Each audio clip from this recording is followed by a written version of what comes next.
दोस्तों, social media में मशहूर स्टैंड अप कॉमेडियन वीर दास और अभिनेत्री कंगना रनौत खासे चर्चा में हैं। वीर दास अपनी एक कविता को लेकर सोशल मीडिया पर जबरदस्त तरीके से ट्रोल हो रहे हैं, साथ ही तारीफ भी पा रहे हैं। कॉमेडियन वीर दास ने दो भारत नाम की कविता अमेरिका के वॉशिंगटन डीसी में एक शो के दौरान पढ़ी है और इसके बाद उन्होंने इसे यूट्यूब चैनल पर पोस्ट कर दिया। इसी के बाद से इस पूरे मुद्दे को लेकर बवाल मचा हुआ है। दोस्तों, हम इस वीडियो में वीर दास और कंगना रनौत की बात करेंगे, उनके बीच तुलना करेंगे और उनके पाखंड का पर्दाफाश भी करेंगे। जो देश के भीतर एक बहस को हवा देने के लिए कंगना, जो कि एक औरत है, उन्हें गाली तक देते हैं, लेकिन वही गालीबाज लोग वीर दास को, जो देश के बाहर जाकर भारत और उसके लोगों को पाखंडी साबित करते हैं, उनका समर्थन कर रहे हैं। समर्थन और विरोध के बीच कौन असली पाखंडी है, कौन असली हिपोक्रेट है, आज यहां इसकी भी पूरी पड़ताल करेंगे। बस आप बने रहिए वीडियो के आखिर तक। साथ ही इस वीडियो को लाइक कर दें, हमारे चैनल को सब्सक्राइब कर बेल आइकन को जरूर दबा दें। तो आइए पहले जानते हैं वीर दास की कविता के वो खास हिस्से, करते हैं उनका विश्लेषण, जिनको लेकर ये तमाम बातें हो रही हैं, और फिर करेंगे बात कंगना की। वीर दास कहते हैं, मैं उस भारत से आता हूं जहां बच्चे एक दूसरे का हाथ भी मास्क पहनकर पकड़ते हैं, लेकिन नेता बिना मास्क एक दूसरे को गले लगाते हैं। यह वीर दास की नेताओं पर टिप्पणी है, इसको लेकर ज्यादा हम नहीं बहस करना चाहते। चलिए आते हैं दूसरी बात पर। वीर दास कहते हैं कि मैं उस भारत से आता हूं जहां AQI 9000 है, लेकिन हम फिर भी अपनी छतों पर लेटकर रात में तारे देखते हैं। पॉल्यूशन है, बड़ी समस्या है, इसके खिलाफ लड़ने की जरूरत है, ये एक सच है। लेकिन पॉल्यूशन दुनिया के कई और देशों में है। इसको लेकर जाकर अमेरिका में ढिंढोरा पीटने का कोई ज्यादा मतलब नहीं है। अगर मतलब है तो देश में आप इसको लेकर सवाल उठाइए, मुहिम चलाइए, लोगों को अवेयर कीजिए, क्योंकि लोग अवेयर नहीं है इसको लेकर, इसलिए ये मुद्दा नहीं बन रहा है। अब अमेरिका में जाकर बदनामी के अलावा और कोई इसका फायदा देश को नहीं दिला रहे हैं। अब AQI का क्या सच है? AQI यानी कि एयर क्वालिटी इंडेक्स, यानी कि हवा की गुणवत्ता, कैसी हवा है, हवा में कितना पॉल्यूशन है, इसका इससे पता चलता है। दुनिया में सबसे खराब AQI लाहौर पाकिस्तान में है, वहां का है, जहां औसत है 419। इसके बाद दिल्ली का नंबर आता है जो 286 है। पाकिस्तान का ही कराची है तीसरे नंबर पर, जहां का AQI इंडेक्स में 212 नंबर है।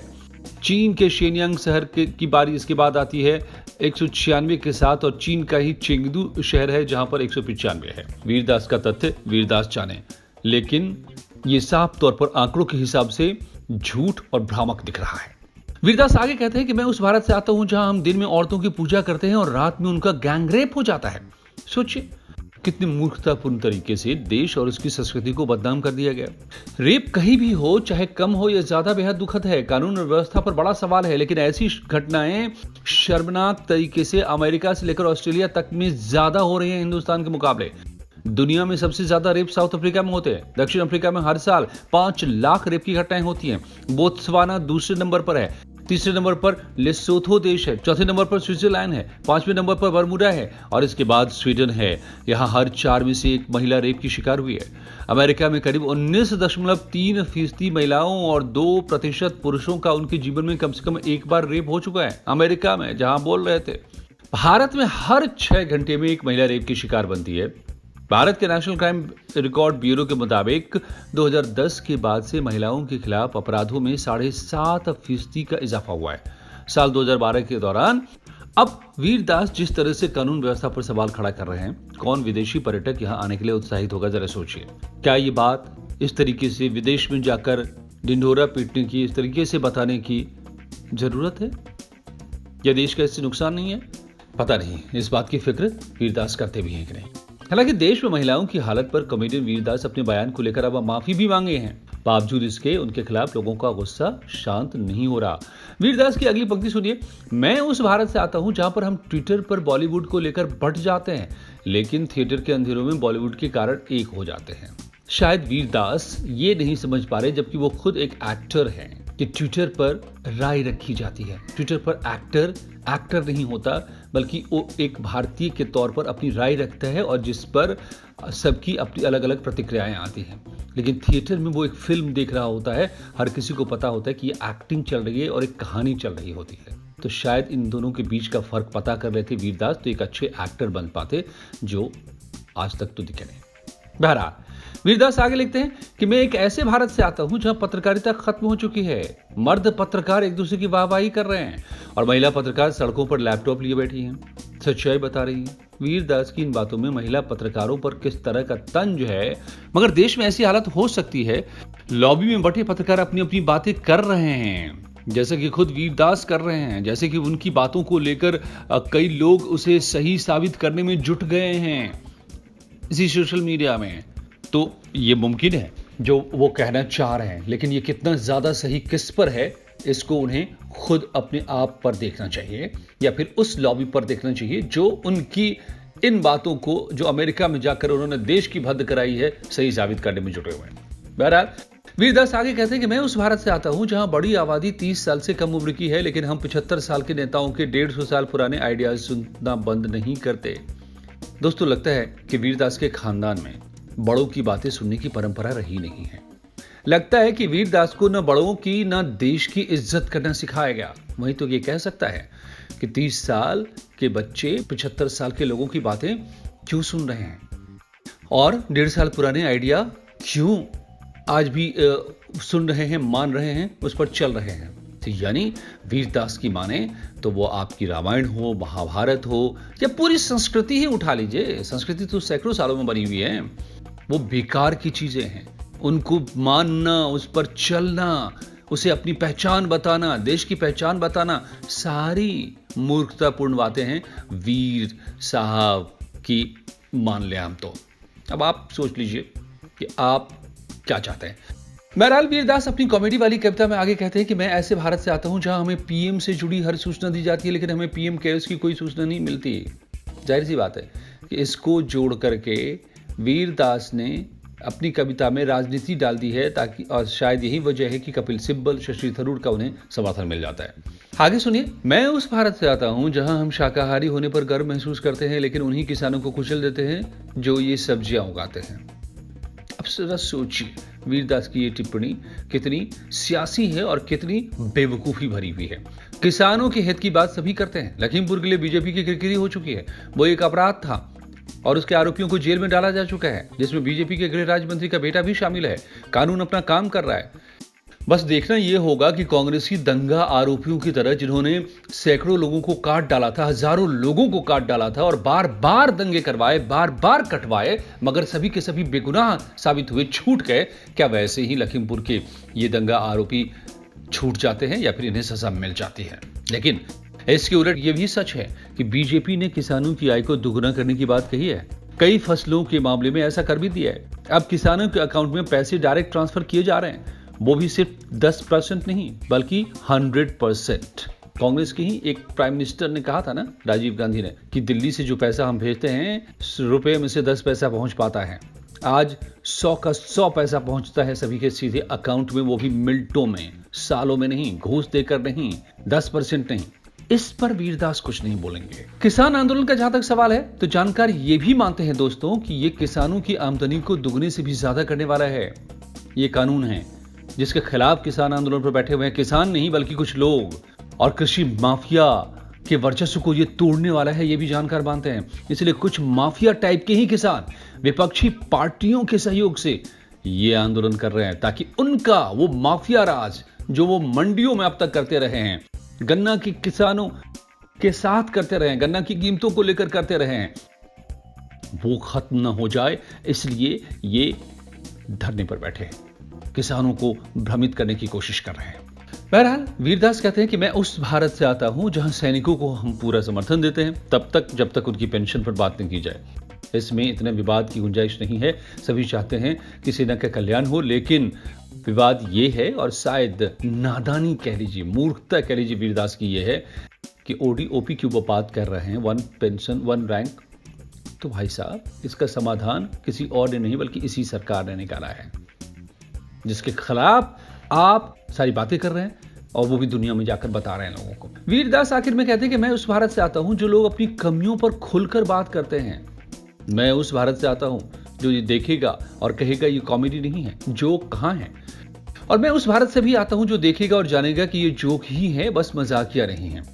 ये वीरदास की अपनी लोकप्रियता को लेकर लगता है कि खींच हो सकती है, उनकी एक्टिंग की ही तरह, क्योंकि अच्छी चीजों को कौन पसंद नहीं करता, अच्छी कविता कौन नहीं सुनेगा, या अच्छे जोक पर कौन नहीं हंसेगा। लेकिन अगर वीरदास की कविता या जोक या एक्टिंग की लोग तारीफ नहीं कर पाते तो इसके लिए लोग कैसे गुनहगार हुए दोस्त? अपने आप को सुधारो ना। अब जरा ये भी समझिए दोस्तों कि आखिर कौन है ये वीरदास। ये उत्तराखंड के देहरादून के रहने वाले हैं। वीरदास कॉमेडियन के अलावा एक एक्टर भी हैं। इन्होंने 2007 में फिल्म नमस्ते लंदन से एक्टिंग की दुनिया में कदम रखा था। ये 42 साल के हैं। इन्होंने इकोनॉमिक्स और एक्टिंग में ग्रेजुएशन किया है, यूएस से पढ़ाई की है। ये पहली बार किसी विवाद में नहीं गिरे हैं, बल्कि इनका विवादों से पुराना नाता रहा है। अब वीरदास की कविता पर कांग्रेस में दो फाड़ हो चुका है। कपिल सिब्बल, शशि थरूर समर्थन में है, तो अभिषेक मनु सिंह भी, जो बड़े लॉयर भी हैं, समझते हैं सारे पहलुओं को। वो कह रहे हैं कि कुछ व्यक्तियों की बुराइयों को सामान्य बताकर पूरे देश को दुनिया के सामने बदनाम करना ठीक नहीं है। औपनिवेशिक शासन के दौरान जिन लोगों ने, यानी कि जब भारत गुलाम हुआ करता था, उस वक्त जो कुछ लोगों ने भारत को पश्चिम के सामने, वेस्टर्न कंट्री के सामने, पश्चिमी देशों के सामने लुटेरों के देश के तौर पर दिखाया था, लगता है अभिषेक मनु सिंह भी कहते हैं कि उनका अस्तित्व आज भी समाप्त नहीं हुआ है। यानी वीरदास वही काम कर रहे हैं जो गुलामी के दौर में कुछ लोग भारत को बदनाम करने के लिए सपेरों का, लुटेरों का देश बताते थे दुनिया में जाकर के, वही काम आज भी वीरदास कर रहे हैं। इधर फिल्म मेकर अशोक पंडित ने वीरदास को आतंकी बता दिया है। वो कहते हैं कि ये स्लीपर सेल के उन सदस्यों में से एक है जिन्होंने एक विदेशी धरती पर हमारे देश के खिलाफ युद्ध छेड़ रखा है। अभिनेत्री कंगना रनौत ने भी वीरदास के वीडियो पर टिप्पणी करते हुए इसे सॉफ्ट आतंकवाद करार दिया है। एक्ट्रेस ने उनके खिलाफ सख्त कार्रवाई की मांग भी की है। इसके साथ ही उनके बयान को आतंकवाद से भी जोड़ा है। उन्होंने अपनी इंस्टाग्राम स्टोरी पर एक लंबी पोस्ट साझा की और उनके काम की तुलना आतंकवाद से की है। क्या गलत है? आतंकवाद भी तो यही करता है, आतंकवादी भी तो यही करते हैं, देश को बदनाम करते हैं, देश के खिलाफ बाहर जाकर डिंडोरा पीटते हैं। अब सवाल यह है कि अभिनेत्री कंगना के बयानों पर जहां कुछ लोग उसके फील्ड का न बताकर उसे नचनिया तक कहकर आलोचना कर रहे हैं, वहीं वीरदास कॉमेडियन है, कविता करते हैं, लेकिन उसके व्यूज को सही ठहरा रहे हैं। यहां से शुरू होता है पाखंड का खेल। कंगना अभी भी अपने बयानों पर कायम हैं। उन्होंने फिर लिखा है कि भगत सिंह को फांसी से नहीं बचाकर एक थप्पड़ के बदले दूसरा गाल देकर जो आजादी मिली वो वाकई भीख ही थी। अभिनेत्री कंगना रनौत ने दावा किया कि सुभाष चंद्र बोस और भगत सिंह को महात्मा गांधी से कोई समर्थन नहीं मिला और उन्होंने अहिंसा के उनके मंत्र का मजाक उड़ाते हुए कहा कि एक और गाल देने से आपको भीख मिलती है, आजादी नहीं मिलती। इंस्टाग्राम पर पोस्ट में कंगना ने सलाह दिया कि अपने नायकों को बुद्धिमानी से चुनें। कंगना ने एक पुरानी खबर की क्लिपिंग भी साझा की जिसका शीर्षक था गांधी अन्य नेताओं को सौंपने के लिए सहमत थे। रिपोर्ट में दावा किया गया है कि गांधी, जवाहरलाल नेहरू और मोहम्मद अली जिन्ना ने एक ब्रिटिश न्यायाधीश के साथ एक समझौता किया था कि अगर बोस देश में प्रवेश करते हैं तो उन्हें सौंप देंगे।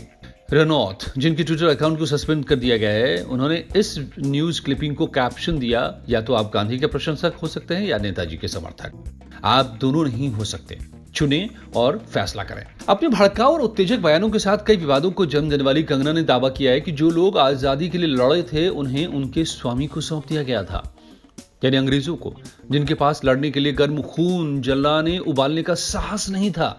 उनके वो उत्पीड़क थे, लेकिन वे सत्ता के भूखे और चालाक थे, यानी खुद सत्ता मिल जाए अंग्रेजों के हाथ से निकल करके।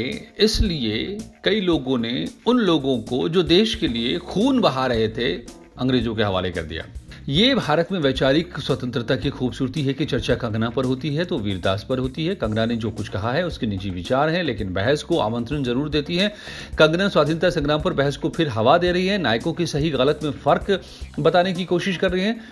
दो तरह की आजादी की बात करती हैं, दो तरह के नायक की वो बात करती हैं, देश के अंदर बहस पैदा करती हैं, लेकिन देश के बाहर दर्शकों के सामने भारत की बीमार छवि कम से कम सामने नहीं ला रही हैं। हम अपने घर में अपनी बुराइयों पर बात करना चाहिए, करते हैं ताकि हम उसको ठीक कर सकें, लेकिन दूसरे के घर में अगर अपनी बुराई करते हैं तो वो विभीषण कहलाता है, भले ही राम का साथ क्यों न दिया हो। सच बात तो यह है ना कि एक व्यक्ति के अंदर, एक समाज के अंदर, एक देश के अंदर बहुत सारे व्यक्तित्व, समाज और देश होते हैं। भारत वैसे ही विभिन्नताओं का देश है, भाषा, रंग रूप, जाति, धर्म, संस्कृति के रूप में, लेकिन वीरदास की तरह ये चिंता की बात नहीं बल्कि गर्व की बात मानी जाती है। हम सुनते हैं विभिन्नता में एकता। जिस अमेरिका में वीरदास कविता पढ़ रहे हैं उस अमेरिकी समाज में 1776 में ही स्वतंत्रता प्राप्त हो चुकी थी। लोग शिक्षित और अमीर थे, लेकिन वहां आज से लगभग 100 साल पहले औरतों को मतदान का अधिकार नहीं था, वोट नहीं वो डाल सकती थी। फिर भी ऐसा नहीं था कि औरतों की सोच और निर्णय पर समाज भरोसा नहीं करता था। लेकिन तब के आदर्श अलग थे। औरतों में अपने अधिकारों के प्रति चेतना नहीं थी। ये कहना भी मुश्किल होगा, लेकिन आज अमेरिका में स्थिति अलग है। अमेरिका में महिलाओं को अपने मताधिकार की लड़ाई के लिए लगभग 100 सालों तक कड़ा संघर्ष करना पड़ा। उस समय महिलाएं जो परंपरागत तरीकों से पली थी, ये भी एक वजह था कि पुरुष उन्हें एक पतिव्रता स्त्री, विनम्र पत्नी और घर परिवार के बारे में सोचने वाली समझते थे। ये 100 साल पहले का दौर था। अब लिंग भेद में स्थिति अलग है, लेकिन भेद दूसरे मामलों में खत्म नहीं हो गए हैं। अब अमेरिका में आज के दौर को देखिए दोस्तों।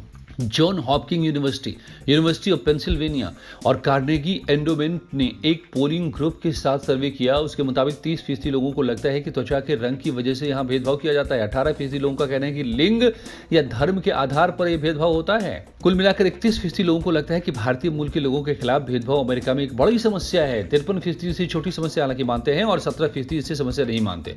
73% लोग मानते हैं कि एशियाई अमेरिकी लोग जो भारतीय मूल के नहीं हैं, उन्हें भारतीय अमेरिकी लोगों से भी ज्यादा भेदभाव झेलना पड़ता है। 90% लैटिन अमेरिकन, 89% LGBTQ और 86% अफ्रीकन अमेरिकी लोगों को भेदभाव का ज्यादा बड़ा शिकार मानते हैं।